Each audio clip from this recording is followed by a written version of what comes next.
belum di ini.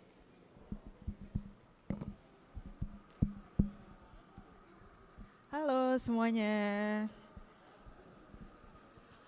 Halo, selamat siang. Selamat datang di Museum MACAN. Terima kasih telah bergabung dalam Good Machine, Bad Machine, kuliah umum oleh Meiro Koizumi. Untuk selanjutnya, izinkan saya menyampaikan sesi ini dalam bahasa Inggris. So good afternoon and welcome to the Museum of Modern and Contemporary Art in Nusantara. Thank you for joining us in Good Machine, Bad Machine lecture by Meiro Koizumi. My name is Ninjani, Curator of Education and Public Programs at Museum MACAN, and I will be your host for today. And before we start the session, please allow me to inform a few house rules. And for the audience who's just coming, please take a seat anywhere comfortable. Yang paling nyaman aja. All right, so for the house rules, this session will run approximately for 2 hours. So please keep your phone in silent mode and remain quiet during the presentation. Sesi ini akan berlangsung selama kurang lebih 2 jam, jadi mohon aktifkan ponsel Anda dalam mode silent dan jaga ketenangan selama presentasi berlangsung. This event is live stream on YouTube and it is being documented for archive purposes. Acara ini disiarkan langsung melalui kanal YouTube Museum MACAN dan direkam melalui foto dan video untuk kepentingan pengarsipan. You may take pictures and videos, but please do not use flash as it will disturb others and is harmful for the artworks. Anda dipersilahkan untuk mengambil foto dan video, namun dilarang menggunakan flash karena akan mengganggu kenyamanan orang lain dan membahayakan karya. Yang terakhir, toilets are located behind you and in the events of emergency, please remain calm and walk towards the emergency exit door over there. Nah, toilet terletak di belakang Anda, di sebelah sana. Dan dalam keadaan darurat, mohon tetap tenang dan berjalan ke arah pintu darurat di sebelah sana. Alright, so that's pretty much our house rules. Once again, I would like to welcome you and thank you for joining us today in the museum for a very special lecture program held as part of Voice Against Reason. If you had a chance to walk through the gallery before this session, you will see that this is a massive show featuring 24 artists from Indonesia and abroad, and Voice Against Reason delve into the questions surrounding an artist's agency. What does it mean to speak up? And what motivates an individual, an artist, or an entire community to express irrational thoughts or challenge the status quo? Working in the intersection of arts, politics, history, and ecology, the project explores the role of language as one of the tools that form our experiences and perception of the world. Good Machine, Bad Machine by Meiro Koizumi is a multimedia installation that investigates how language functions as a control mechanism in society. The work shows 3 actors being hypnotized in an interrogation-like session under hypnosis. A robotic arm is presented alongside this video installation, and it alludes to this question of the boundary between human and machine and how authority and technology shape our minds and our daily desires as individuals and as a community. Good Machine, Bad Machine challenges to assign a form to this mysterious mechanism and for us to contemplate the relations between the human subconscious, our bodies, and social spaces, and the role of languages in shaping our actions and experience. The artist appears to ask, does our body manage our minds? Does the physical dictate the mental? So joining us today, all the way from Japan, is the artist himself, Meiro Koizumi. He works in video installation and virtual reality, exploring themes related to Japanese culture, modern history, social norms, power dynamics, and the complexities of human emotions. In many of his works, he places himself and other participants in uncomfortable or vulnerable situations, challenging the boundaries of the public and private behavior. So for the next 45 minutes, Meiro will give a lecture on his practice, and it will be followed by a discussion led by Asri Winata, Assistant Curator of Museum MACAN. So without further ado, please join me in giving a warm welcome to Meiro Koizumi.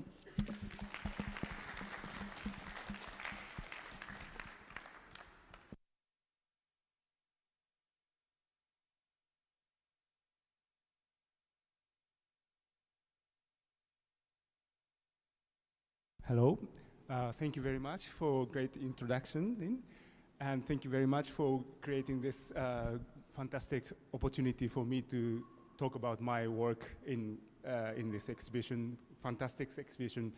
My work is called Good Machine, Bad Machine, and Nin just explained about it, and really, I will try to go into the depth of my thinking process. And also I did quite a lot of research on hypnosis. I don't know how much you are familiar with hypnosis, but it's very interesting. The more I learn about it, the more I felt that this is very important topic to deal with art and with society, especially in the age of AI, I think. So I want to share with you what I learned about hypnosis, and then we'll, with Ashley, curator, we will discuss about the work itself. Okay, so for first 45 minutes, 45 minutes, I will speak about what is hypnosis and how I made the work, okay? And then later we'll discuss about the work, okay? So please bear with me. Okay. I think this, yeah. So this is like kind of typical image of hypnosis, right? So I don't know how much you are familiar with hypnosis, but first I will talk about brief history of hypnosis. Okay, first I didn't know anything about hypnosis before the pandemic. And then during the pandemic, I started to collaborate with a hypnotist, and his name is Mr. Urushihara. He's my hypnotist, and and he's also a scholar of hypnosis. So he studied he has a doctor in Tokyo University about hypnosis. So he's very scientific, and also he can hypnotize people. It's a very interesting guy, and I collaborated with him, and he taught me all these things. So something that the brief history and everything about hypnosis I learned from him, and also I read several books about hypnosis. So what is hypnosis? So in the history of humanity, in the different cultures, different religion, we have been using this technique all the time. So like Buddhist practice, or dance in a trance, in the rituals, all these, and also like healing people by touching. These are all the same thing with hypnosis, but hypnosis is like very specific in Western context. It started with a German doctor who were active in Paris called Mesmer, and his first hypnosis is called mesmerism, and this is like an image of mesmerism. So Mesmer thinks that the world is filled with magnetic force. And we animals also has magnetics within ourselves, and we can heal by using this magnetic force. We can heal people. So he actually had magnets to heal people. That's what he first did it, and it worked. So people start to believe that, okay, so with magnetic force, people can be healed. And later he discovered that he doesn't even need a magnet to heal people. By touching them, he can heal people. That's what he discovered, and that was like very much used in Paris in 18th century. That was 18th century, and then in the surgery, like operation. So this was before anesthesia was discovered. In surgery, they hypnotize patients so that patients don't feel pain, and then they do an operation, and then they have much more success. So they really start to use this hypnosis in the surgery operation. But then the anesthesia was discovered, so that and it works better than hypnosis, so that hypnosis was forgotten. But then towards the end of 19th century, with psychoanalysis, they discovered that actually by hypnotizing people, they can heal people. Like Freud and all these people, psychoanalysis, they used the hypnosis to heal people. And also at the time, there was this X-ray, people start to be able to see things inside yourself. And radiation, they discovered radiation. There's a radioactive force that is somehow in the nature that's invisible. So they're very much interested in invisible force that control us. So this, the boundary between science and supernatural were very much blurred at the time. So hypnosis became like something people are very much interested in occult movement. Also, there's a big occult movement in the West too. So people are very much interested in hypnosis. And so for example, this is like one image that I I got from this 100-year-old image, and this is a Japanese book about how to hypnotize people. And this picture shows like this person was supposed to be able to see through the box, and he's supposed to be able to see what's inside of it. And also in the same book, it explains how to hypnotize people like this. So people are very much interested in like invisible force that control us. And also people are very suspicious too. Is this real or is this fake? Because it's invisible, you never know. But at the time, people very much believe that this is scientific. But also, little by little, we discover that they are not so scientific. So people become very suspicious, and we had this image of strange, mysterious hypnotists, hypnotize people and control you. So this was always, with the hypnosis, this image always comes with hypnosis. And still the same today, I think. But in 1960s, in America, this doctor is called Milton Erickson. He's an American doctor, psychotherapist, and he created a new clinical use of the hypnosis. And he changed kind of this image of dark, mysterious hypnosis. So what he did is very interesting, I think. So what he did is he didn't appear himself as a mysterious, magical, powerful hypnotist to heal you. But his approach is more like every one of us has ability to heal ourselves. So our unconsciousness knows how to control our body because we are breathing. Our heart is moving. We are breathing. We are moving unconsciously. So he believes that our unconsciousness knows how to control our body, and with hypnosis, he just awakes this ability so that we can heal ourselves. That was Erickson's approach, and so all the image of hypnosis is like, the magical, suspicious figure appears to you, and then they'll hypnotize and they'll control you so that you do something you're not willing to do. This is like the old image of the hypnosis, whereas with Erickson, he said it's not his ability to hypnotize. Of course, he's very technically genius with hypnotizing people, and all the hypnotists, they are super clever actually. So it's also they have very specific control technique, but also it's not their ability to hypnotize people, but it's our ability to get hypnotized. So it's like hypnosis is self-hypnotizing. So it's not the doctor's ability to hypnotize you, but by nature we have ability to get hypnotized, and by nature we have ability to heal ourselves. That's like a more contemporary image of the hypnosis. So that's what Mr. Urushara, my hypnotist, taught me. And then we made 2 works together, and through this, I asked him to hypnotize me many times. Have you get hypnotized? No? Is this common in Indonesia? I don't know. Maybe. But anyway, I asked him to hypnotize many times. And okay, so I said, it's your ability to get hypnotized. So it really depends on who you are. So some people are very easily hypnotized, and some other people are impossible to get hypnotized. It all depends on who you are and how sensitive you are with language and with authority and all these things, and how open you are. So my general observation is usually artists are very good at being hypnotized. I think this is my understanding. Whereas curators are very difficult to get hypnotized. I will speak about it later, but curators are so difficult to get hypnotized. But anyway, so I asked him to hypnotize many times, and so the procedure of hypnotizing, how do they do it?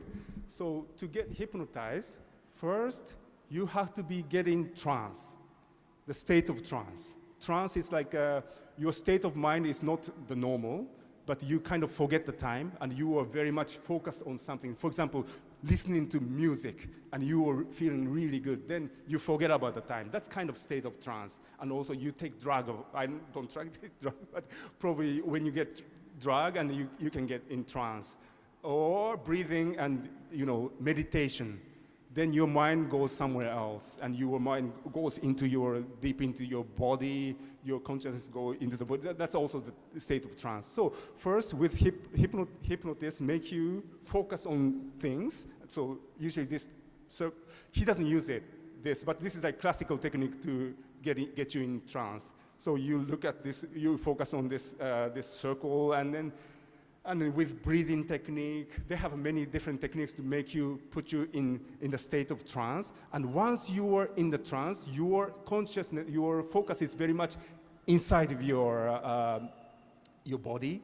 And then hypnotists start to give, they say, suggestions or instructions by words. Well, he can say, like, for example, we have this bottle of water, and he can hypnotize me so that this tastes like Coca-Cola.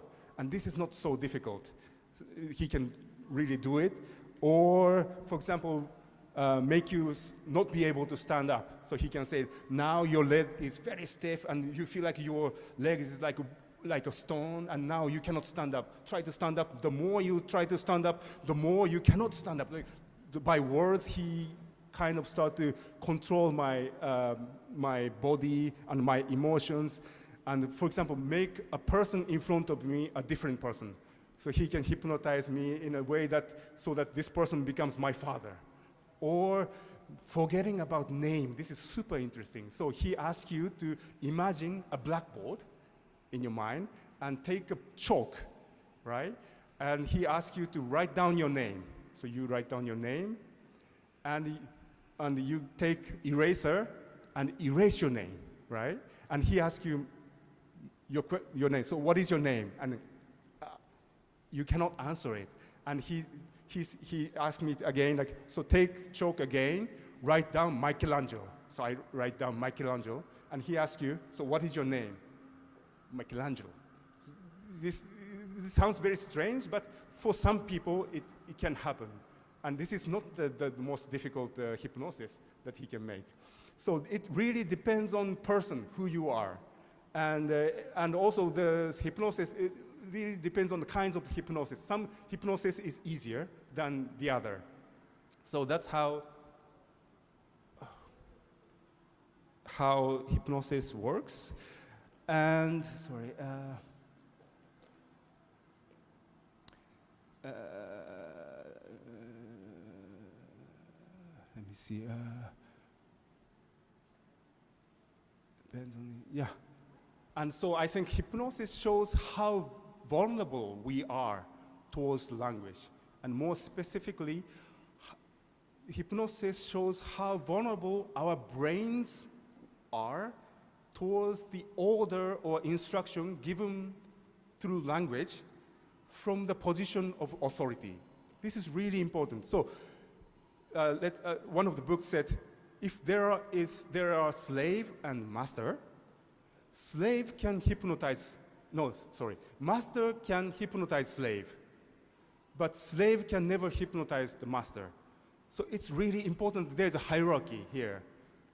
So hypnosis only works that you unconsciously accept the authority, and you consciously expect to be hypnotized. Then hypnosis works. But if you don't accept this authority, then it doesn't work.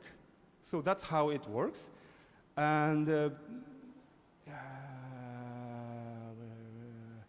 when you get hypnotized, you are 100% aware of your reality. So when you're awake, you remember everything while you're hypnotized, but you remember it, but at the same time, you cannot control your body.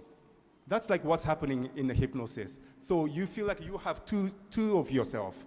Yourself is like split into two.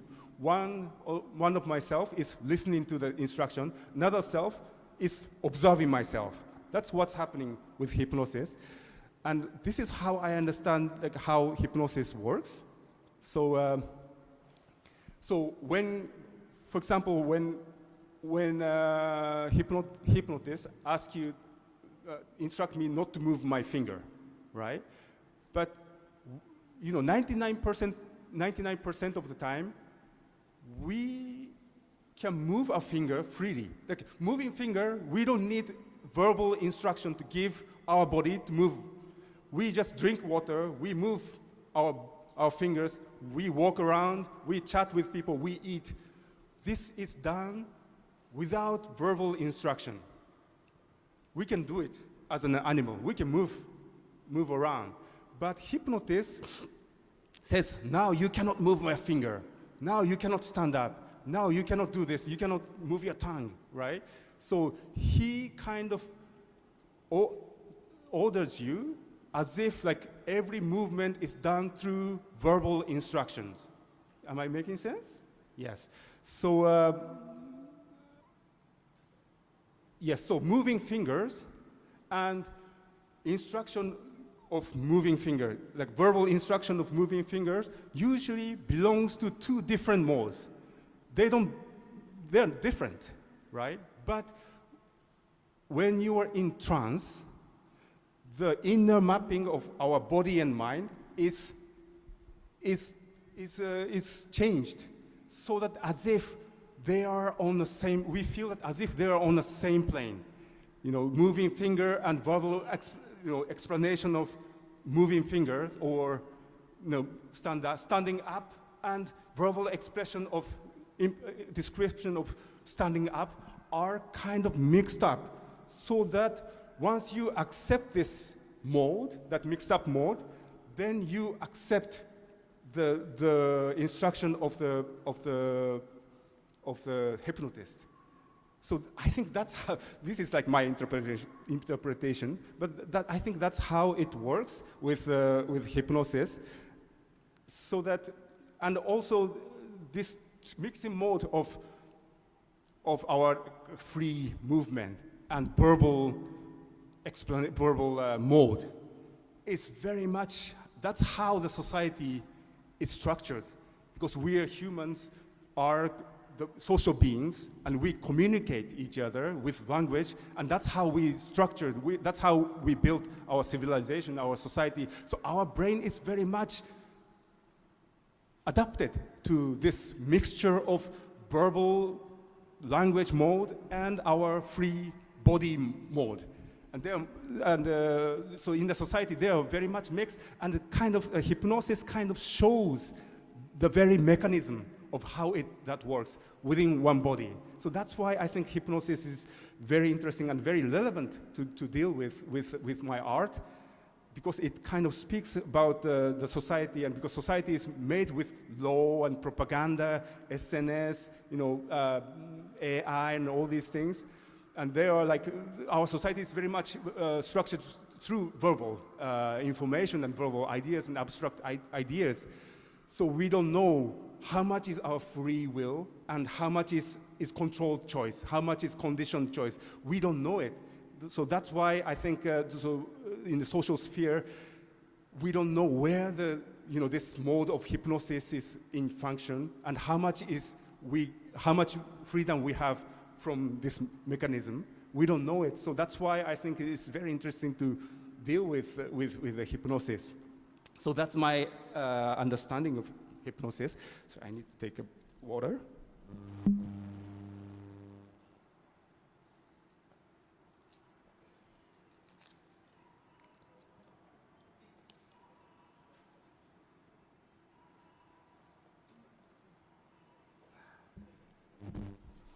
Okay. So far so good? It's okay? It's okay? I get nervous. So now I will speak about the work. Probably you have seen the work. Did you see the work itself? Should I show it here or? Yeah? Okay, so I'll briefly show the work. How do I do this?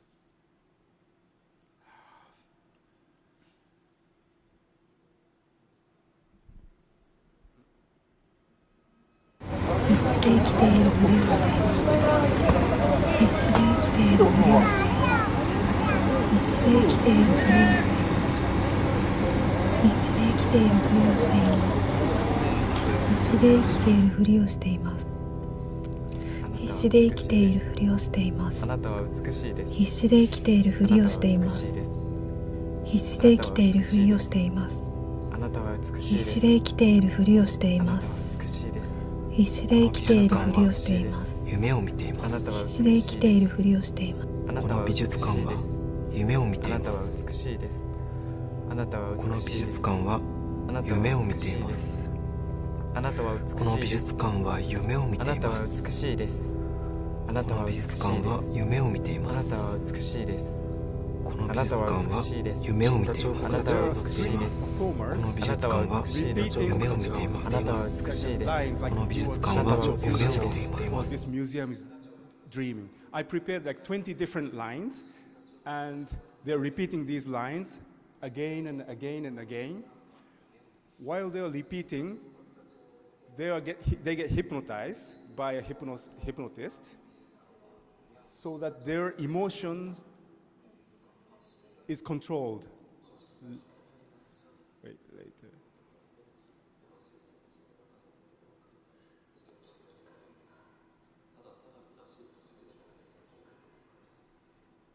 Sometimes you hear the voice of the hypnotist.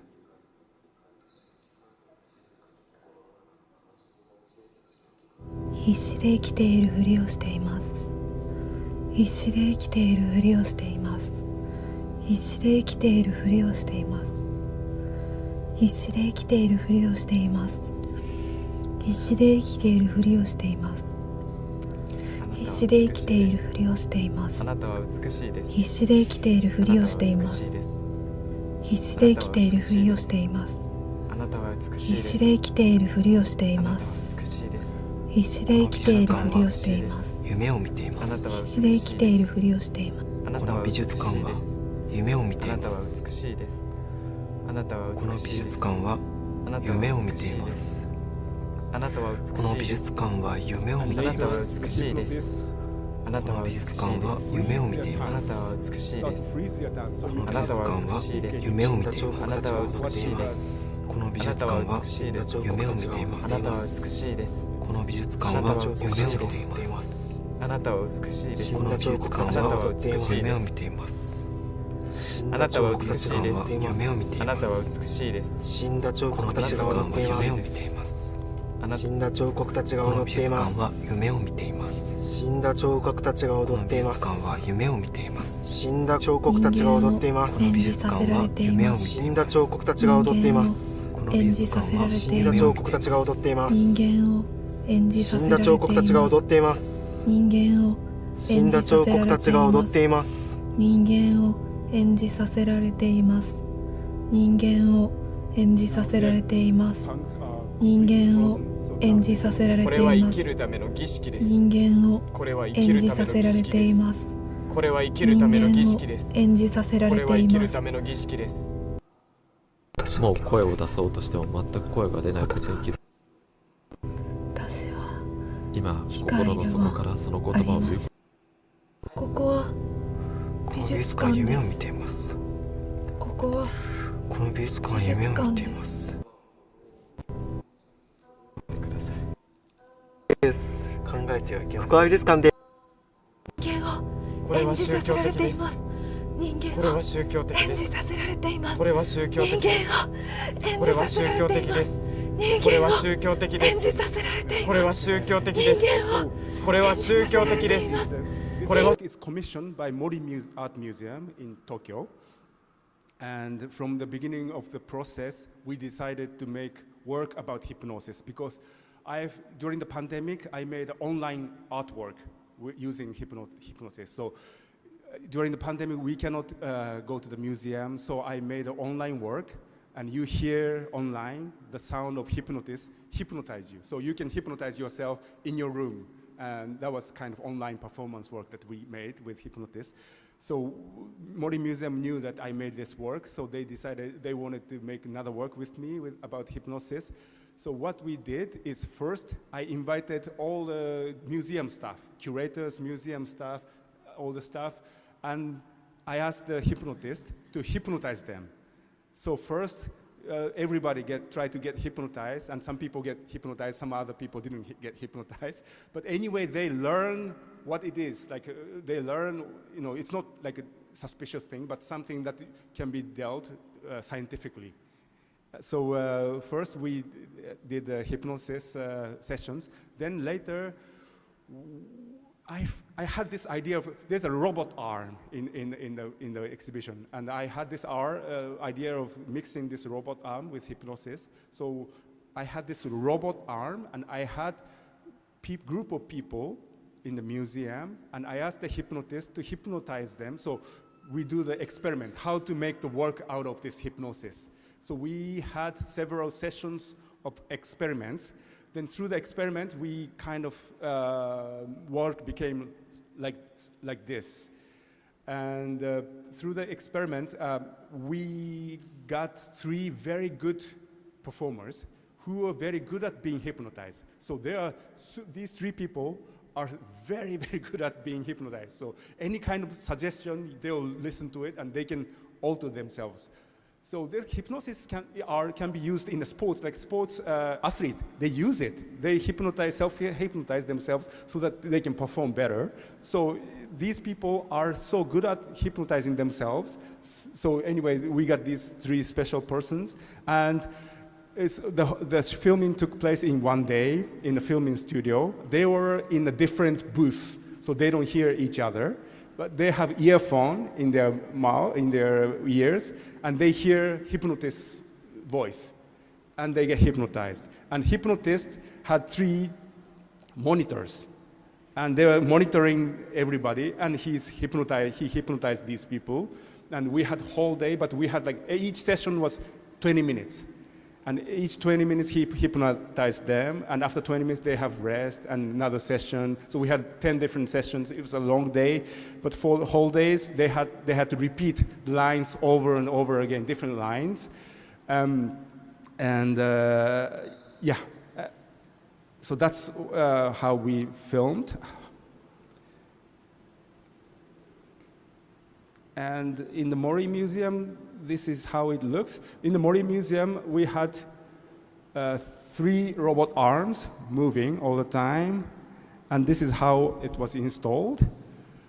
But in the middle of the exhibition, when I was talking with my curator, I realized that, okay, why not mix this hypnosis with the image of Tokyo, this footage that you saw in the bottom of the.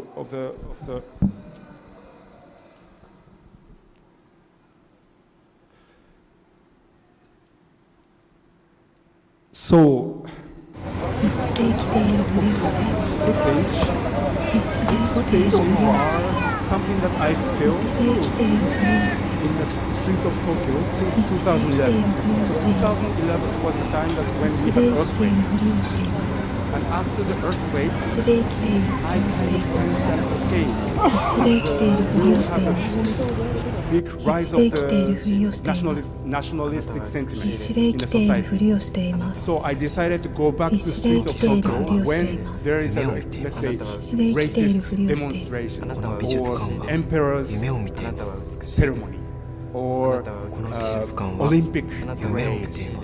All these moments when there's a crowd of people gathering for nationalism, I went back to Japan, to Tokyo, and I've been filming for last 11 years.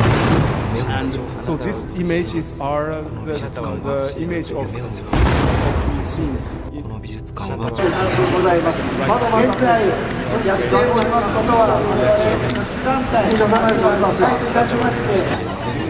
This is the first one. This is anti-Korean wave demonstration. So Japanese people, some of Japanese people thought they were showing Korean after the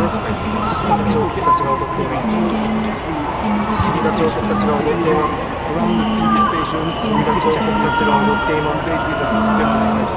this is the first sign of it was very scary. So, So I decided to mix these footage with hypnosis. I pieced them together. I couldn't do it in one day. So I first did it in my studio. Mr. Sky told me that there's something. My 11-year-old kid, I have one son, he's 11, fifth grade. Right see this music.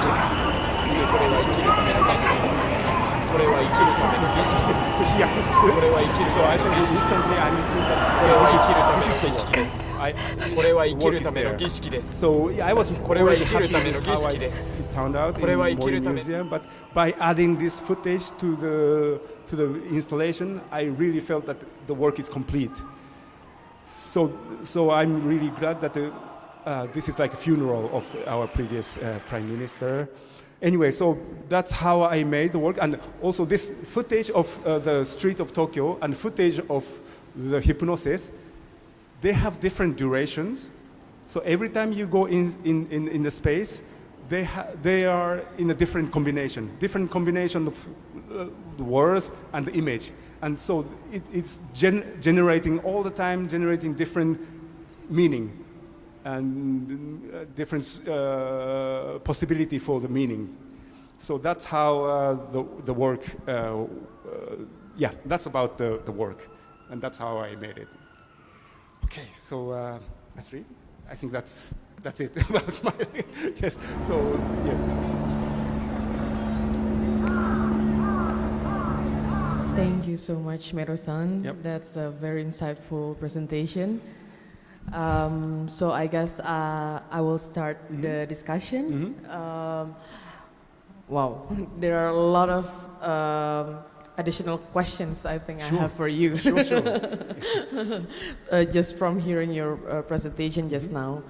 But I guess I would like to go back a little bit first to the method of hypnosis. That is the main method that you highlight in your work in this exhibition. Yes. So why hypnosis? Right. I mean, how did you get into it? I know you explained about that you first got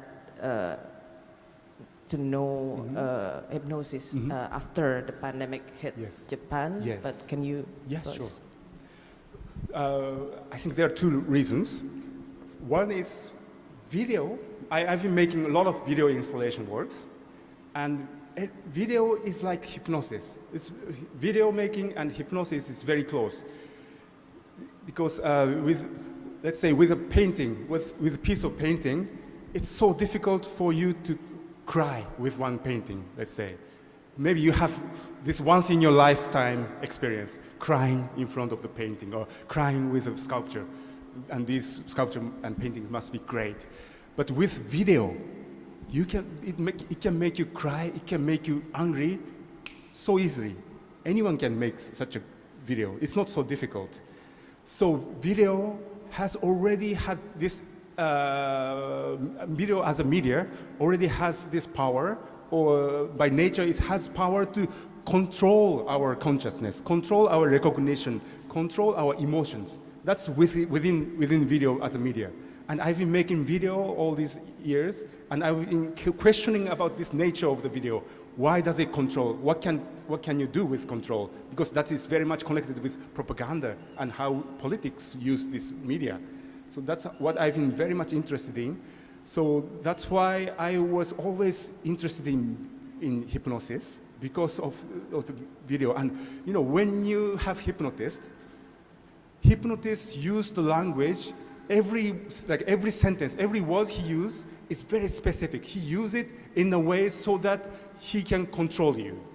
And so he structures his hypnosis very logically, actually. What the hypnotist says is very logical. He can never say something illogical. If he says something illogical, then you'll be awakened. You'll feel, oh, he's saying something illogical. So you have to believe in, hypnotists make you believe your words, right? So he has to construct everything very logically. And that's exactly the same with video editing, I think. With video editing, probably some of you are editing video too, that we construct narrative or we construct emotions very logical. So if something is too long, oh, this is too long, let's cut it. And if something is too mysterious, oh, this is too mysterious, let's explain it. So we structure everything logically so that we can create story or we can create emotions. So video editing and hypnosis is very close, I think. And video makes you forget about time. So video or moving image put you in trance. So they are very close as a media. The difference is video is image, hypnosis is language. Do you think it has anything to do also with the mode of distribution? Because if we're talking about video nowadays, you know, it can be anything, right? Like it can be a movie, it can be like video you see in your phones. Yes. So is that also has anything to do with it? Yes. You know? Yes, of course. So this video as a moving image is a medium of 20th century. They use it from the beginning. That it's a very powerful tool. So that they've been using in politically propaganda, and history shows that how powerful it is. And now it's really easy to make videos with our phones, and we consume video with phone, and that is changing our sense of time because we are more impatient, I think, with this phone, and so it's really shaping our society and shaping our subjectivity. And so this question about the video, moving image as a media is very relevant, and I'm sure a lot of artists here too have the same idea about the video.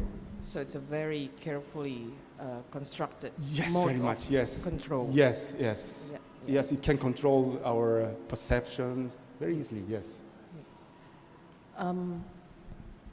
I forgot if you mentioned about the reference to Bruce Nauman in your work. No, I didn't. But I No, think okay. I read somewhere Yeah. about it that you got inspired first because of Nauman's work, Good Boy, Bad Boy. Yeah. Can you Sure. share perhaps a little bit Yeah. about that?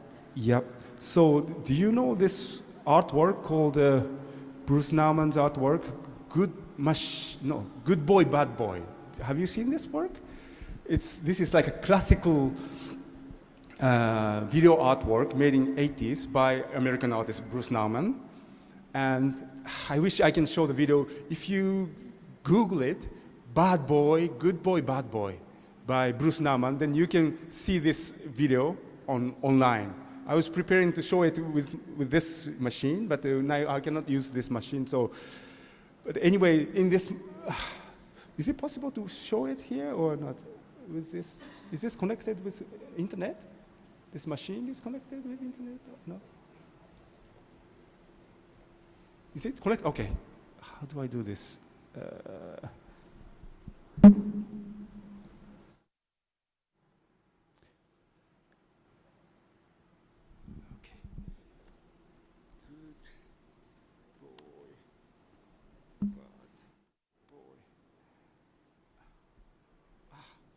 Not this one.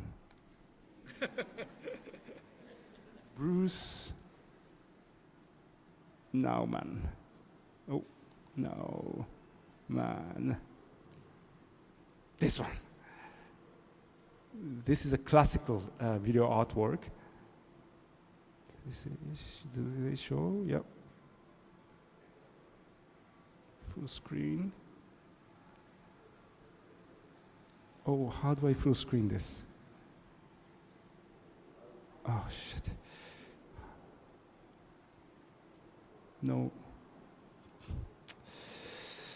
How do I? Oh, yeah.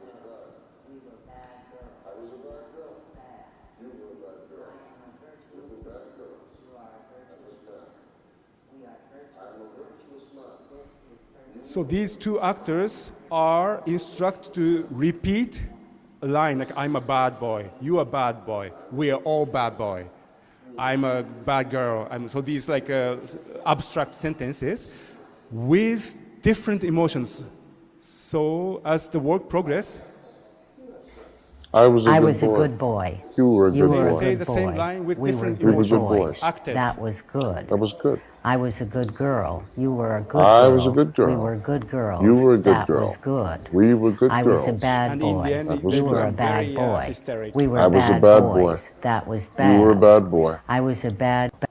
We are virtuous. I am a men. virtuous man. This is virtue. You were a virtuous man.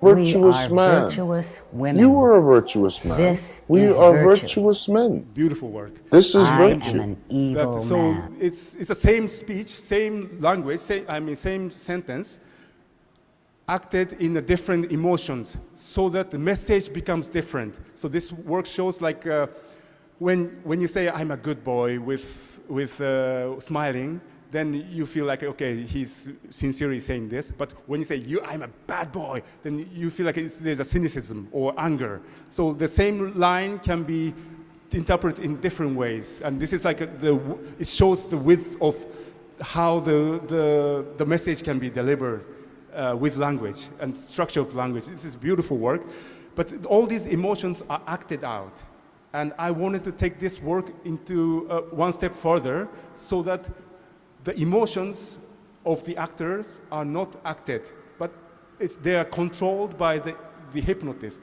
so that the actors lose more control over their emotions. So I wanted to push this work one step further, so that I titled the work Good Machine and Bad Machine instead of Good Boy and Bad Boy. Good Boy, Bad Boy, yes. So that's a kind of reference to the Bruce Nauman's work. I see. Okay, thank you, Meiro-san. So these two persons were not hypnotized. No, right? no. They're acting. Yeah. Yeah. And you took it a step further using hypnosis in your work. Yeah. You mentioned earlier when you sharing the history of the hypnosis itself that previously it's seen as something like magical, very powerful. Yes. You know, like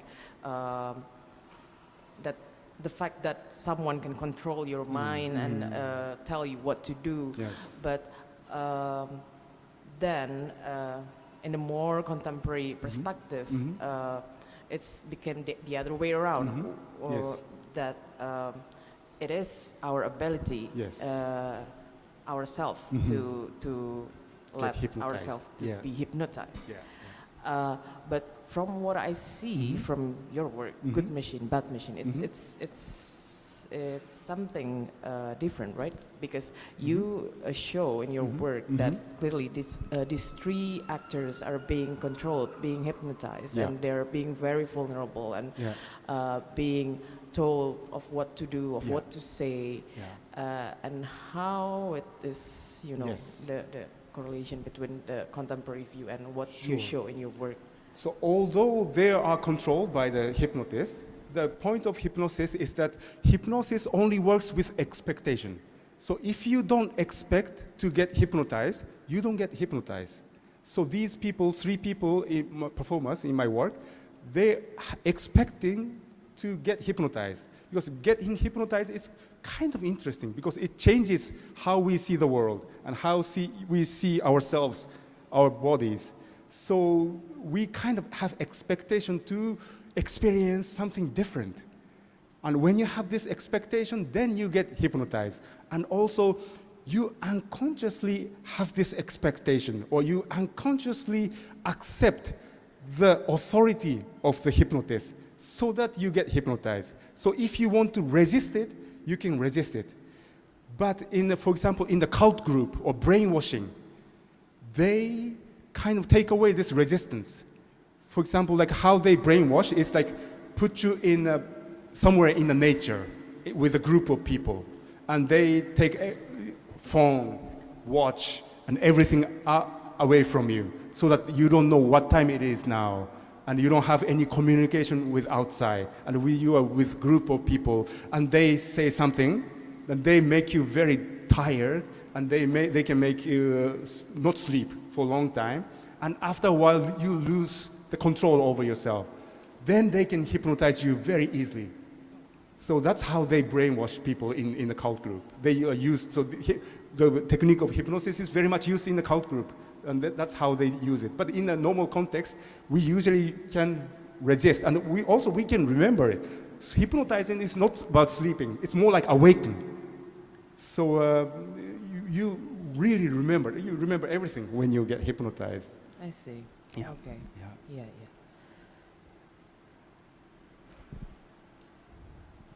But then again, in relation, I mean, say you use hypnosis as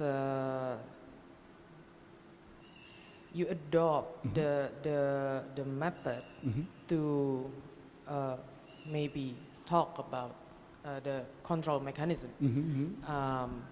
perhaps inflicted by a certain figure of authority. Yes. Maybe the government, maybe someone in a higher level. Say about society. They don't expect to receive or see something different, no? They just in the daily life. in daily life. Context. That's a interesting thing happens with I'm not saying that we are all hypnotized by media, but there's a certain aspect in our brain, how the brain works, that we are so vulnerable towards the message given by the media or given by some figure of authority. And as a collective beings, as a humans, we kind of accept more or less the authority. Without us realizing. So we are it's not that they are controlling us, but the point is more like we are accepting voluntarily, unconsciously, the figure of authority. And we are accepting these verbal messages. So that's, in the society, of course, it's not so clear, it's more blurred, but also to understand about how our brain functions, I think hypnosis kind of shows the very mechanism of it, I think. Thank you. Something very interesting. Every session of hypnosis, he wakes you up. So he says, in the end of the session, he says, when I clap my hand, you'll be awakened.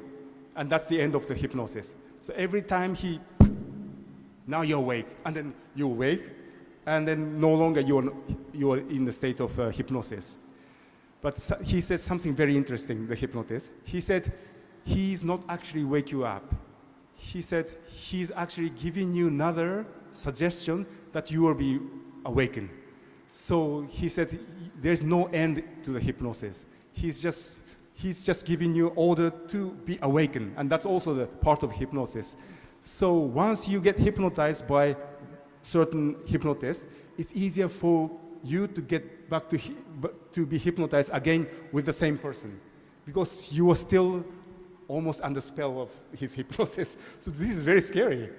So you don't know where the hypnosis ends and where the hypnosis starts. Oh my God! And so for eternity. It's very interesting, I think. That sounds but knowing scary. Knowing this mechanism is very important, I think. For us to. Okay, next I want to ask questions about the other elements in your work, the footages that you recorded. You mentioned that you recorded it for more than that, starting 2011 after the Fukushima incident. Why did you decide to start filming the footages then? And is there any special consideration in you picking up which footages to use or when to record? It was like as I said, in 2011 there was an earthquake, and first is like, as I told you, this anti-racist demonstration against Korean drama. When I heard that there is a demonstration about this, we didn't have any of that kind of demonstration before the earthquake. And it was very clear that, it was in the winter, it was like 1 or 2 months after the earthquake. I heard that a group of right-wing people organizing this, and they gathered, like 5,000 people gathered. And we were like very shocked. So I thought, okay, I have to go there to film it. So that was the first moment. And since then, I've been going back. So, yeah. Yeah, that was like the main reason. Yep. But in the beginning, you first, how to say, dig deeper into this method of hypnosis during the pandemic. What made you continue? I mean, Fukushima happened in 2011, then you still, you decided to continue it even after the pandemic. Why? Yeah, so I've been filming all these footages, but I didn't know where to use it. I knew that these footage can be used in my work, so I was just collecting all these works, all these footages. Then a pandemic happened, and that was like, that was very interesting, yes. Yeah, connection between the 2011 earthquake and pandemic is that when in 2011, we had this explosion of the nuclear plant. And so radiation was out in the environment, and we didn't know how to deal with it, how to behave, because we have never experienced that before.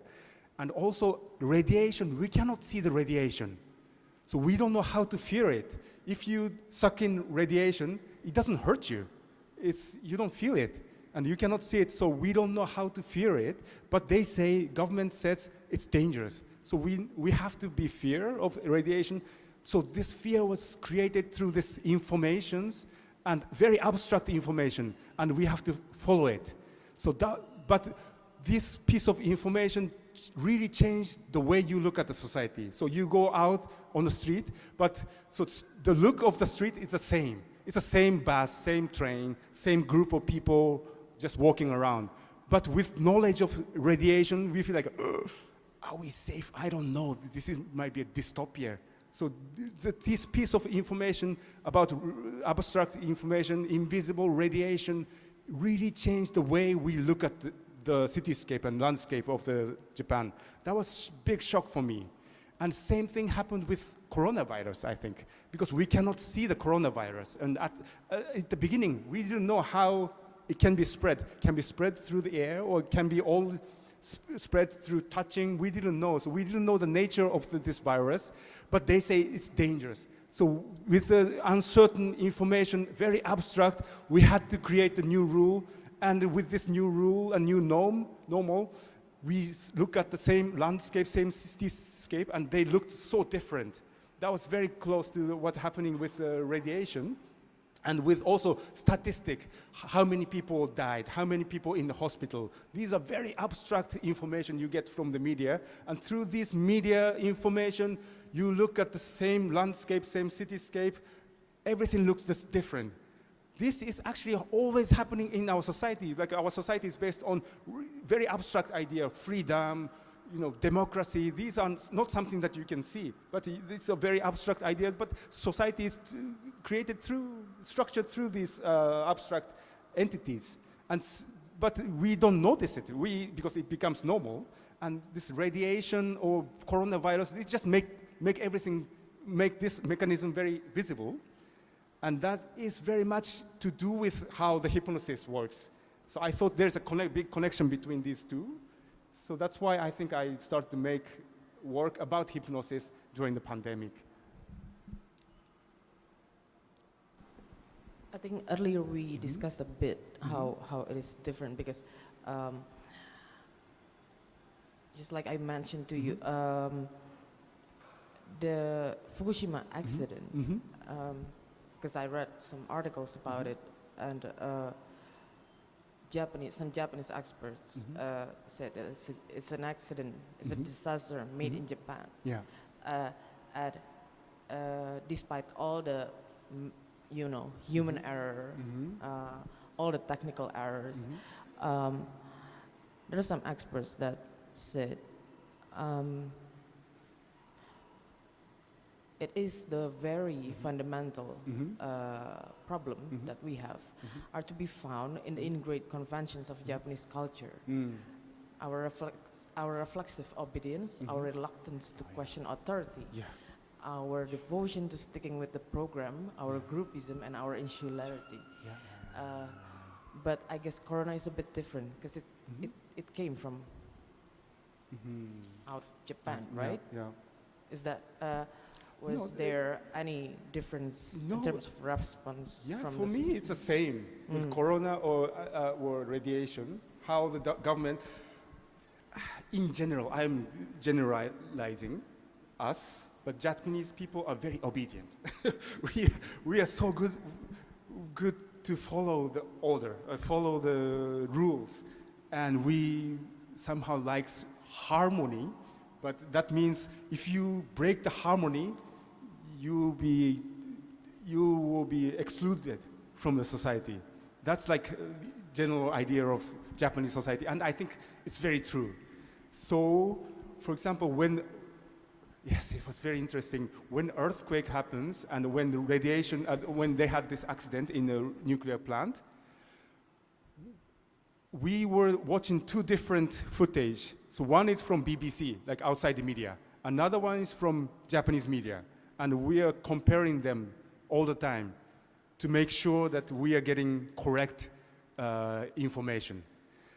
And then one footage from BBC showed the explosion of the nuclear plant. And we were like, oh my God, it exploded. Very shocked. But Japanese media or Japanese government couldn't recognize it.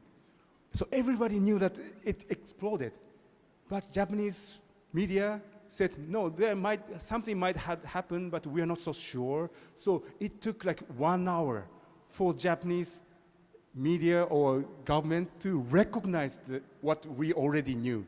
So this is like a very interesting gap that we felt. So the structure or the government or let's say society cannot recognize things as quickly as we are. So same thing with coronavirus. We know that coronavirus is doing certain things, but Japanese government kept on saying it's safe. You don't need to check it. No, we don't have a high number of patients because they never checked it. They never checked it. So it was so difficult for us to get a test in Japan. And so that Japanese government could keep the number of the patients so low because they didn't check it. So, yeah, this is like how it works with us, yes. Yeah. Okay, back to hypnosis. Hypnosis, yes. Went a bit too far on Fukushima and the pandemic there. Okay, so in a way, your work, Good Machine, Bad Machine, it refers Japanese nationalism. No, maybe not Japanese nationalism. Nationalism as a state of hypnosis, right? Yes. This is from me as a non-Japanese. I'm really curious because I guess at least from what I see, from what I perceive when I see Japan as a society, as a culture. I've been there a few times, have a few friends there also. Somehow I see some kind of duality of in the image of Japan as a country. I mean, we can see. I mean, we know Japan is a very strict country. You guys have a very a very strict like moral conduct, like and a very strict code of etiquette, stuff like that. Rules are very clear, but I also see like you guys, your cultural output, like how the young people express themselves, like in art and music and stuff like that. You guys, I guess, are very embracing the freedom of expression, and that's what I see. I just want to know your thoughts about it, like, because at least that's how I see Japan as a country. That's that contrasting elements are very interesting for me. Probably the way that we deal with freedom, the concept of freedom is different in each culture, in each society. And and I think you're right that we in Japan, we have our way of dealing with this freedom. And it's true that it's very repressive society, Japan. We have like many different rules. Japanese rules are never written rule. That's not never, but I'm again generalizing our society. But usually Japanese rules are not written rules, but it's more like unwritten rules. That is more important. So if you're in a community, you are supposed to know certain rules so that everybody can stay harmonized. Harmony is important, and if you're outsider, you can never read these rules because it's never written.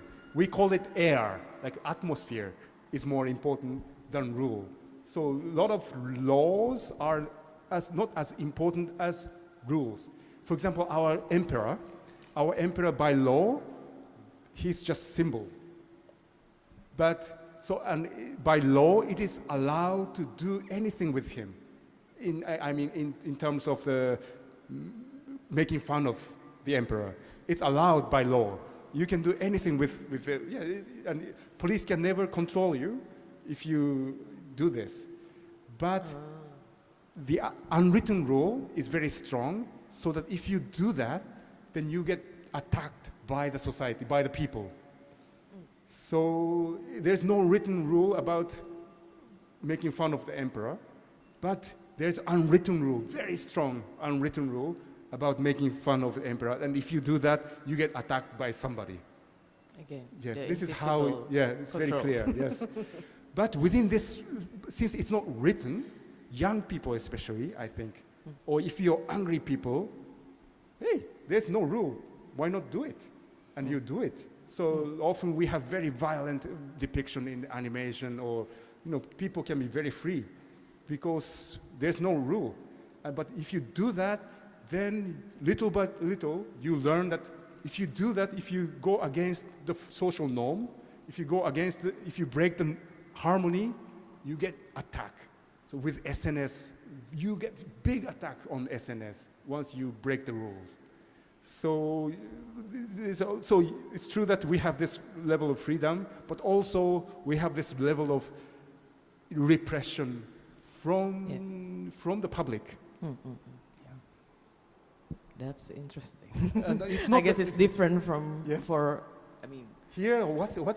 How, is it? Does government allow to censor your expression? Yeah. Maybe you can. Oh, yes. Okay. So if you do something, police can come to take down the exhibition. Yeah. If it's not according to some of the law. In Japan, police can never take down your exhibition. It's not allowed because until the end of the World War II, that's what police did, and that's how they controlled the society, and that's why we killed so many people outside of Japan. So after the war, we decided governments can never censor what we do. So police can never take down your exhibition. It's not allowed in Japan. So, but at the same time, Japanese institutions or Japanese people knows how to self-censorship ourselves in order to keep this unwritten rule solid. So it's different. That's how we deal with expression, I think, freedom of expression. Interesting, because it gives me more, I guess, now I understand the social and political setting, like how groups, Japanese post-war art groups can flourish in Japan after exactly. World War II, Yeah. with those kind of expressions. Okay. Okay, so back to Voice Against Reason. This will be my last question. After that, I will open the floor for the audiences. If you guys have any questions for Meiro-san. Back to Voice Against Reason. I mean, as an artist, you had participated in a lot of international projects. You studied overseas also, and same with here. How do you see your work in the context of this exhibition? Is there any kind of perhaps discussion or new thoughts or ideas when you see your work shown in this exhibition beside other artists from other countries, Yes. regions? I think what's so distinctive when I walk around the exhibition and what I feel is like the way we deal with nature is different from here to, let's say, Western world, like in Europe or in America. Because here, when I come to Indonesia, there are a lot of green, there are a lot of vegetation, a lot of jungles, and so nature is so close, and forests are everywhere. And that's for us, and in Japan too, we have very hot summer. So we have, in the summer, you feel like all the vegetation's around, we don't have jungle, but the forests are thick, and forests are full of insects and animals and full of life. And for us, nature itself is scary, I think. We try to control the nature. Thank you. We try to control the nature, but nature is something beyond our reason. So like voice against nature is like something we cannot control, and nature is scary. And in the forest, there are ghosts, and forest is dark place where ghosts attacks you. That's the kind of sense that we feel in nature. And same, probably I can sense that, like, that work, see, like, there are a lot of animals, and they are like divine and scary. That's a sense of nature here. But when I ask questions to like like European people, so what scares you more, nature or people? And they say people. People in nature are more scary than nature itself. That's so different from how I see nature, because for me, as a Japanese person who was brought up in that island, for me, nature itself is more scary. Nature is where people die, and nature is where darkness still exists. And even though we create civilization, we create light, we try to shine every corner of the room with light. But once you get out of the city, you go into the nature, jungle, and there are a lot of dark spots where you don't know what is hidden. So throughout this exhibition, you feel that, I think, that kind of like voice against reason, or the ghost against reason, or nature against reason. And so this exhibition is like for me very much about this, how we deal with nature. Okay. Yeah. That's a really interesting perspective, because we talk about like immigration, how Right. people move from one place to another in this exhibition, like Yes. but I can see, like so many of them use like natural elements like wood and stuff. Wood, yes. Yeah, a lot of them dealing with that. Yeah. And earth, wood, yeah. and also dark and light, shadows. Yeah. There are a lot of, this motif repeated again and again, jungle. Yeah. Yes. Just like this. Yes, also. like this, yes. Mhm. Exactly, yes. Okay. Yep. Okay. I guess now I will open the floor for the audiences. Oh, a question on YouTube. How do I? Oh, YouTube. Oh. Okay. I have a question for Meiro-san. Hypnosis is scary because it's subconsciously ingrained by media and people of authority. But do you think hypnosis is something necessary to make society function? Is it necessary? I don't know. What do you think? Maybe knowing the mechanism of just hypnosis just shows how our brain works, I think. And knowing about the nature of our brain is very important and very necessary to understand what's happening in the society. But hypnosis itself can be used in the very bad ways, I think. Because cult group, they use it to brainwash people. So to go against this brainwash, maybe we know how to, brainwashing and de-brainwashing is the same mechanism. So maybe, it's good to share this knowledge. It's very useful to share this knowledge, I think so, yeah. But we shouldn't use it in a bad way, for sure. Not in a bad way. Not yes, in a bad good way, answer. no. Yeah.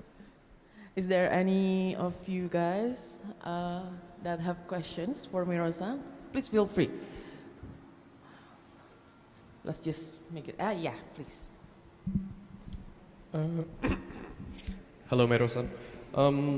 I have an interesting question about hypnosis and language. The relation between the two is, I think, very interesting insight from you. I would like to be brief with my question. What would happen to a subject, to a hypnosis subject, if the hypnotist removed their linguistic ability? Like in your artwork, Good Machine, Bad Machine, you exposed the subject into not being able to speak anything, lock their tongues, you might say, and they start speaking gibberish. But my question is, what would happen if you remove that linguistic ability through hypnosis? Because language is the way you hypnosis people. And do you think they would reach a point of no return where we just completely lost the subject and we will no longer able to control them? Thank you. Yeah, thank you for your question. So this is what I also asked to my hypnotist. What happens if he doesn't wake you up? And he says, if you do hypnotize once in this kind of occasion, then you'll be awakened anyway when you get out of the room, because your concentration is broken by the environment. So hypnosis needs certain level of concentration. So he cannot hypnotize you all the way. That's what he said. But I think in the case of brainwashing in the cult group, they will continuously hypnotize you over and over again in a certain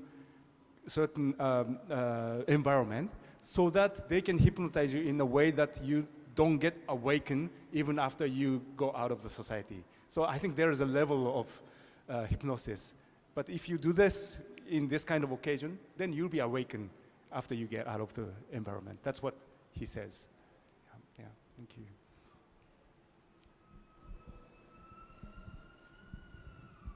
Any other questions? Yes, please.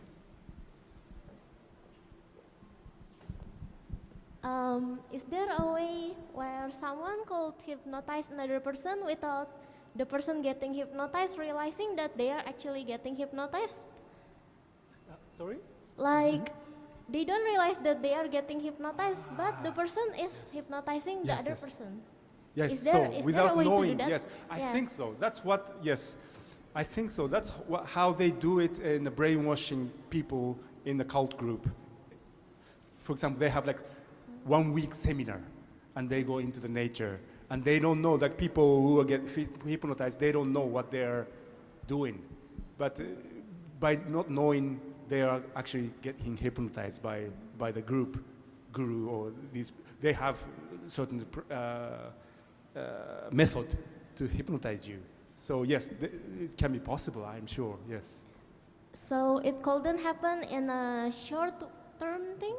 It has to happen in a long-term effect, right?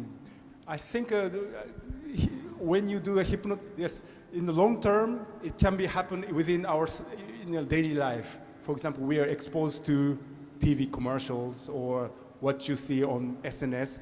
This is kind of hypnotizing. It's a same kind of mechanism that our brain is kind of vulnerable towards language, and you use the same kind of hypnotizing effect, and that is very much everywhere in the society, so that you don't know where it is starting, but it's within our daily habit, daily life, that it's there. This mechanism is there, so that our brain is adapting these languages from instructions given by the language, I think. Yeah. All right, thank you very much. Thank you.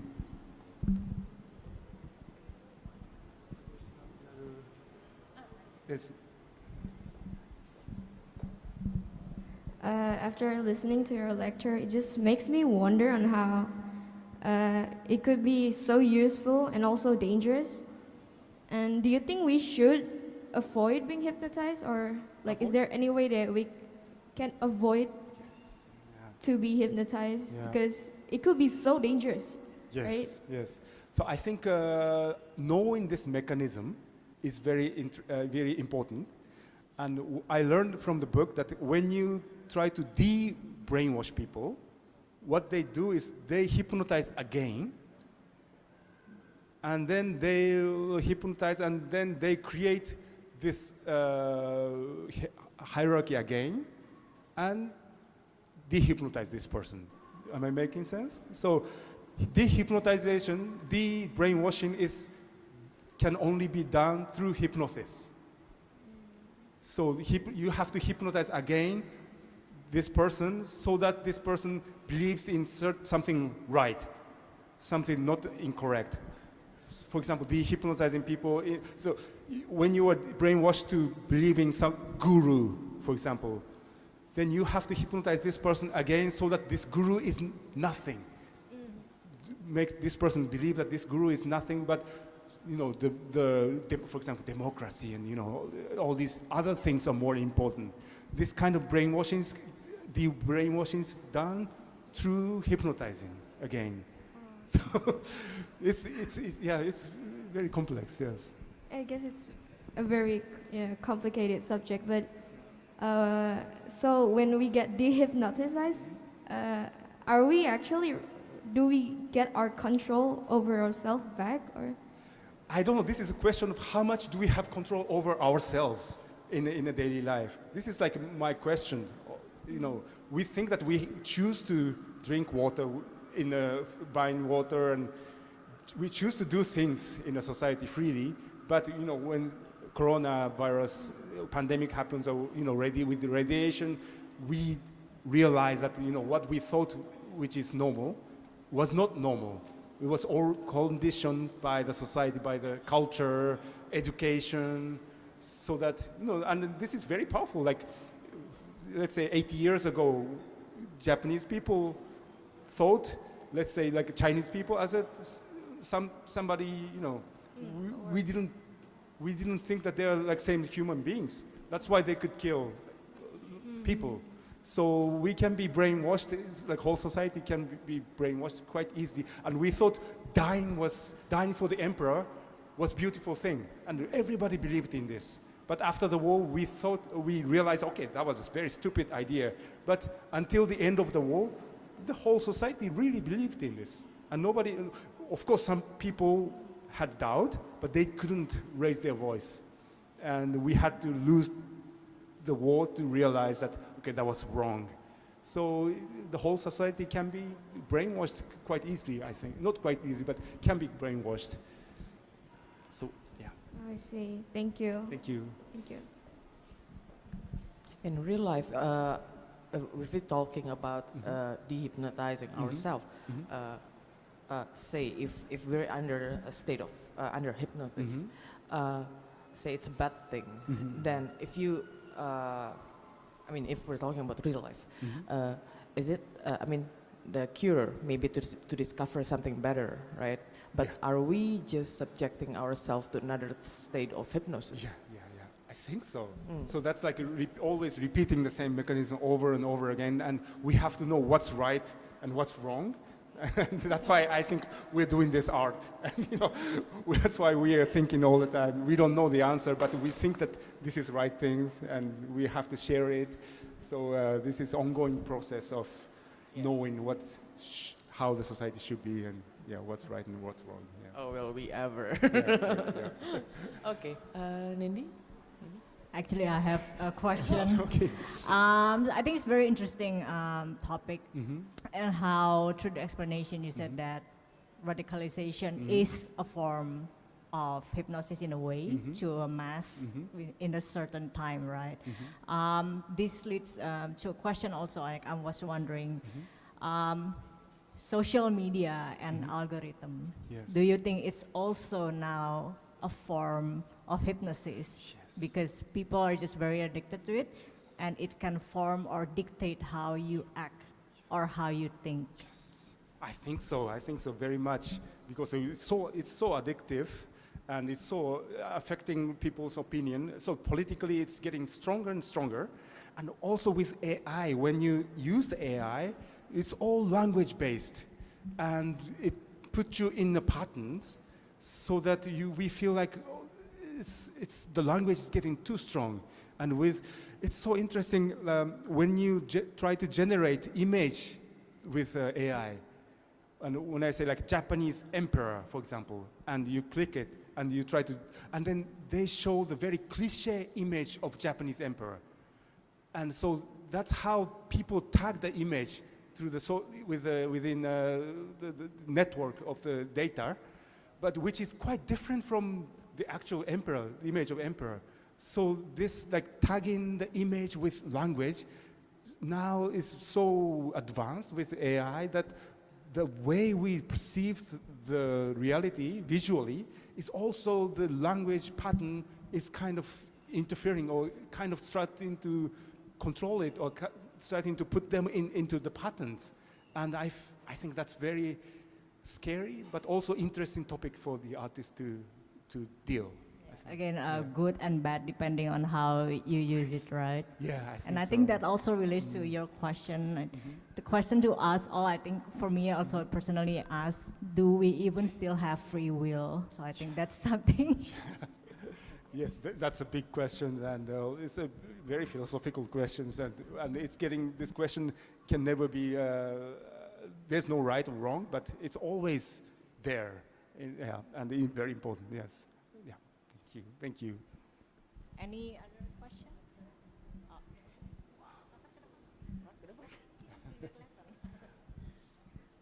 Yes, hello. I would like to ask a question, yes, but before I ask a question, I will say thank you for the material you presented today. It was very enlightening, especially for me personally. Especially for me, because I've always had a lot of questions regarding hypnotism. One of my fears is that, I think everyone has this fear, is can someone hypnotize me to commit a crime? If someone hypnotizes me to commit a murder, can that actually happen? Stuff like that. But one thing I realized today about hypnotism is that hypnotism isn't really, hey, I'm gonna make you do this, but it's more, I can and I will make you do this if only you wanted to do this in the first place. Yeah, yes. That's very nice, yes. Yes, Yeah. and it's more so if I, in the back of my mind, never wanted to do this thing, no one can hypnotize me into doing it if I myself didn't want to. Yes. When I had that realization, well, the first thing that jumped out to me was, going back to, the whole purpose of this event, the theme, voice against reason. Originally, I thought, well, it fit perfectly, voice against reason. It's a voice against a reason. I'm referring to, good and bad machine, you yourself, talking about hypnotism. So I originally thought of it as hypnotism being a voice against our reasoning because it's commanding us to do something we don't want to. But turns out it's the exact opposite, somewhat. Hypnotism is just, again, I can only make you do this if you want to do it. Yeah. But then, it just made me curious back to the original theme. Then it's not, in my mind, then it wouldn't really be voiced against reason because it's not against what I want to do. Like, am I wrong for thinking that? Am I missing something? Or is there another way of contextualizing what the theme correlates with hypnotism? Yeah. That's my question. Yeah, thank you. It's very interesting because it's true that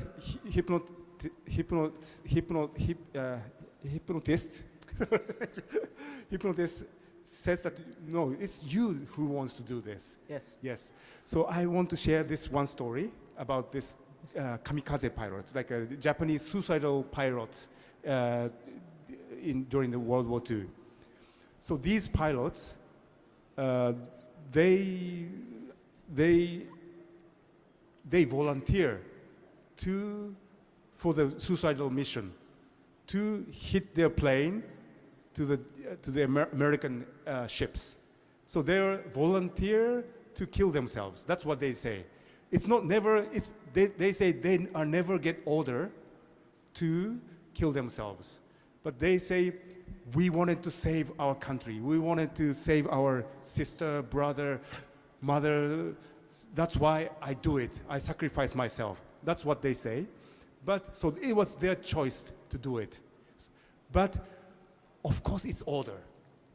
Of course it's a situation of military situation. So they can only say yes, I want to do it.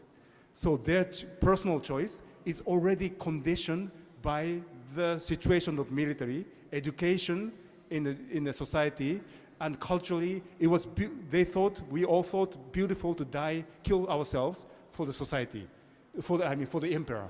That's what everybody believed in. So their personal choice of sacrifice themselves, heroic act, was already conditioned by the society. So the choice is always has two sides. And same with hypnosis. You don't want to, you kill yourself for your will, but also but this is against your will. Even though this is against your will, you create reason within yourself to do it. So this is like you're reasoning to something that you don't want to do it, but you create reason to do it. So this is how it works, I think. So that has, am I making sense?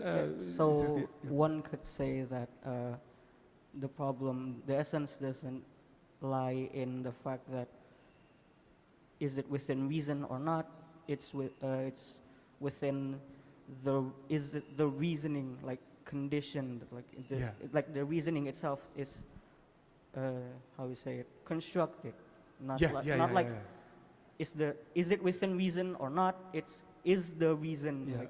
It's constructed, and you think that it's your own personal choice. Oh, okay. Yeah. So you don't want to. You don't want to die. Yes. But you have to die. So you have to create a reason why you have to die. And you come up with reason, saving children, saving, such and such. This is reasoning for you to kill yourself, to follow the order of the military. So it's not your first choice to kill yourself, but it's you take in the order and you create a reason within yourself so that the choice becomes your own choice. We can also see the word reason there as something like a system or a background, like something that is normally accepted, a norm, something that is seemingly normal for us to do, or at least make us feel like we're doing or feeling something that is normal when perhaps sometimes it's not. And the voice, or our voice, or perhaps like Meiro-san's voice, your voice, trying to fight that constructed, whatever it is, perhaps. Yes. Thank you. Thank you.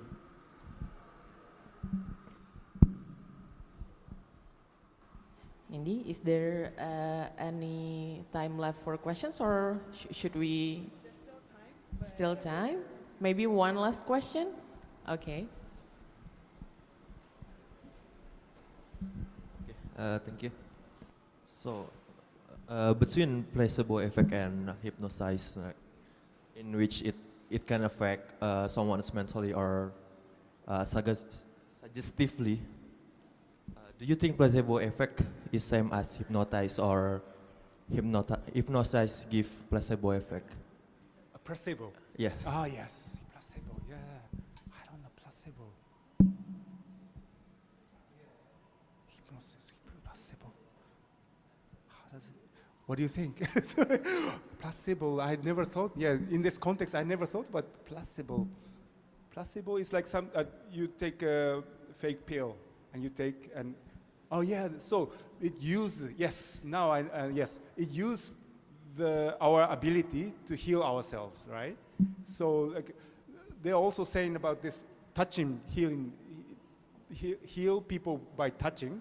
This is like something Christ, like Jesus Christ did, like healing people by touching. And this has been used in the different cultures, and it's still used in our society. By touching you heal. And this is like somebody did an experiment that this person is an actor, and he act out like he's a real healer, and you go to street and you make people believe that he's a healer, and he touches people, and people, like for example, somebody who has bad leg, he touches this person's leg, and then they can stand up, and they could do it easily on street, and it was on TV, and this person was not a real healer, but he was just actor, and he was trained to act like a healer in this context, and it worked. So that's why, like, I think hypnotists today still, they dress up like a strange person, so that people believes that this person is a hypnotist. So they dress up in black clothes, or they wear glasses and with a mustache. That is kind of creating this atmosphere that this person is authentic hypnotist, and that's important. But the hypnotist said, you know, it can be recorded. It can be like a robot voice, or it can be like a recorded voice, as long as the person who gets hypnotized believes in this voice or believes in what he says. So it's more important that where this voice comes from and whether you believe in this position or not is more important. So I think that's same with placebo, that it is given by the doctor from the authority that it works. So your body believes that it works, so that your unconsciousness believes in it, that creates a better health for you. So I think it's similar. Yeah. Thank you for your question.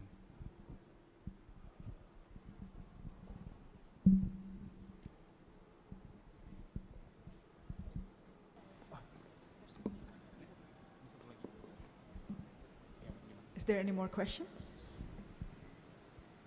Oh, okay. Okay. Hello, thank you. This was very insightful.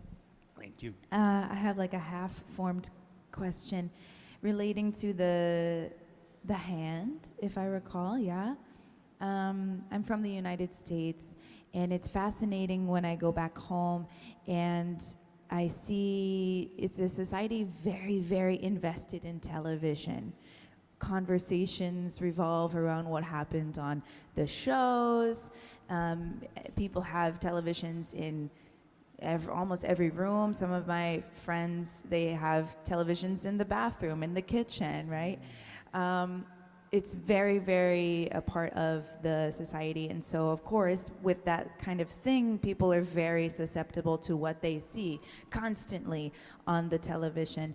And so I'm wondering, you know, in relation to that hands, like, do you think, or what does your art say about, do you think that there is something behind that? Is there a body of an authority who is directing those images and what we see, even on social media as well? It might be a little bit less centralized, but, right, where are all these images coming from? And is there something behind that, you know, creating a narrative? What do you think about that? Thanks. Yes, I think it's, in this case with my work, it's my decision to put these images and choose these footage, and these videos are heavily edited. So they are very specifically edited. It takes a long time to edit these pieces of the images with the city image and also the performance. So they are very much controlled, but I'm not saying that I'm controlling everything. If I try to control everything, the work doesn't happen. So what I do with my work is I'm creating this setup where things can happen, where, you know, when the work is too full, it doesn't trigger anyone's imagination. It's important for me that people, by seeing this work, people's imagination starts to activate it, so that they try to figure out, oh, what's going on here? Oh, there's this, and wow, this, you know, this is more important for me. So I try to create this environment where people's imagination starts to get activated within that space, so that, and I cannot control everyone's, you know, the imagination. That's up to the audience. but I can put all the artwork or information or images in a way so that many people's imagination can be triggered. That's what I'm trying to do. And when you have full image, everything is there, so it's never interesting. But when I erase something from image, and if I image in a way that creates some sort of mystery, that people start to wonder, oh, what's hidden there? Then that's the moment when people's imagination starts to activate it. So I'm doing a lot of erasing and showing and hiding in that work. And in the way that the hypnotist is off camera as well. Yes, right? yes. Interesting. Only voice of him sometimes, not always. So I erase his voice all the time, but sometimes you hear his voice so that people understand, oh, this is what's happening. But then I erase it, then you only see their face, the performers' faces. Then you wonder, oh, what's going on? So this is always like, I erase things so that people can come into the space. And this is very manipulative, I think. So I'm kind of manipulating people's audience. Yes, I think so. It's very manipulative. But I'm also showing the very mechanism of manipulation. Yeah. Yeah, thank you.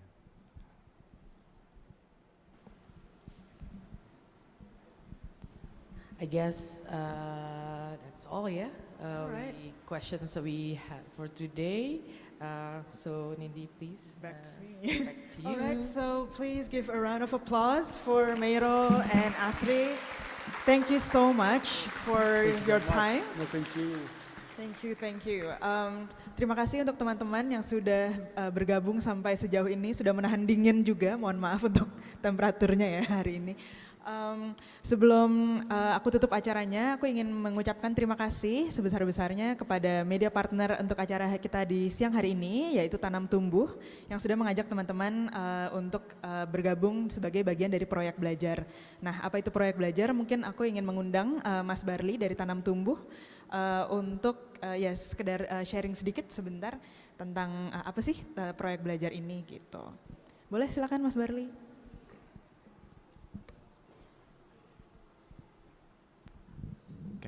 Halo semuanya, selamat siang. Perkenalkan aku Barli dari Tanam Tumbuh. Mungkin teman-teman dari mahasiswa di sini yang kemarin udah sempat di-chat sama Tanam Tumbuh bahwa hari ini ada acara.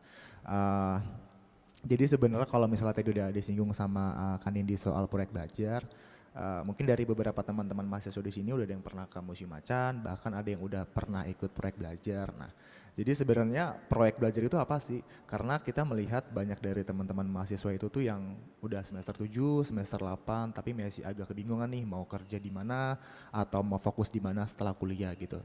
Makanya kita beberapa kali ngobrol sama dosen juga, dan dari dosennya juga mengakui bahwa ya ini anak didik saya ada beberapa yang masih kebingungan untuk mau bekerja di mana, dan berhubung di Tanam Tumbuh itu sendiri kita dekat sama teman-teman seniman, sama art gallery juga, terus sama beberapa desainer juga, maka dari itu kita nggak berkolaborasi untuk membuat sebuah proyek belajar. Jadi teman-teman mahasiswa di sini juga bisa tahu nih praktiknya langsung sama para pelaku di industri seni rupa dan juga desain itu seperti apa gitu. Nah, jadi proyek belajar ini sebenarnya menggabungkan dari ilmu pengetahuan akademis dan juga kreativitas, di mana kita di kampus kita belajar, tapi di luar kampus kita bisa bertemu dengan para pelakunya langsung yang tadi udah kita langsung diskusi, ada tanya jawab gitu. Dan sebenarnya kalau proyek belajar ini pertama kalinya baru benar-benar kita info bahwa ini buatan dari Tanam Tumbuh, dan kurang lebih nanti mudah-mudahan proyek belajar akan launching di pertengahan tahun, dan kita berkolaborasi dari berbagai macam mahasiswa yang ada di kampus di Jakarta. Sejauh ini kita masih di Jakarta dulu, dan selain ada mahasiswa kita juga mengajak masyarakat umum, kita mengajak seniman juga, terus juga ada art gallery, ada desainer, ada studio desain macam-macam, ada studio desain grafis, ada arsitek, terus juga ada interior design dan juga desain produk. Mungkin kalau perkenalkan dariku untuk proyek belajar segitu dulu aja. Nanti mungkin habis ini kita bakal lihat karyanya juga yang tadi kita bahas, dan kalau misalnya ada pertanyaan seputar karyanya dan juga seputar proyek belajar, boleh monggo disolek aku dan juga ke Mbak Nin kali gitu ya. Oke, terima kasih. Aku Barli, perwakilan dari Tantu mengucapkan terima kasih buat teman-teman mahasiswa yang udah hadir. Semoga bisa bermanfaat program ini buat bekal nanti setelah lulus kuliah dan bahkan yang pulang dari musim macan langsung bisa mempraktikkan ilmu yang didapat hari ini. Mungkin itu dariku. Thank you. Oke, terima kasih Mas Barli, teman-teman Tanam Tumbuh. Sekali lagi untuk pameran Voice Against Reason masih berlangsung di Museum Macan sampai dengan 14 April. Jadi abis ini teman-teman bisa silakan langsung lihat-lihat ke galeri dan kalau misalnya mau balik lagi masih ada pamerannya hingga 14 April. Nah, mungkin dari tadi ada yang penasaran juga apa sih? Kan biasanya kita acaranya juga nggak di sini, biasanya agak di ujung. Nah, tapi di ujung ini kita ada struktur yang sedang dibangun. Nah, ini ada presentasi VH Award yang menampilkan karya-karya video art dari seniman-seniman video di Asia dan ini akan mulai dibuka mulai hari Kamis. Jadi kalau teman-teman balik lagi ke sini weekend, nah mungkin bisa langsung lihat karya-karyanya sudah terpasang begitu. Nah sekali lagi terima kasih untuk waktunya dan mungkin sebelum acaranya aku tutup, aku mau minta tolong teman-teman untuk mengisi survei supaya program publiknya musim Macan bisa lebih baik lagi. Ini surveinya bisa di-scan aja di sini. Dan untuk informasi selanjutnya tentang program publik di Museum Macan bisa langsung dipantau aja di media sosial kami. Jadi selamat siang, sekali lagi terima kasih, selamat menjalani hari ini dan semoga sehat selalu. Sampai jumpa di Museum Macan berikutnya.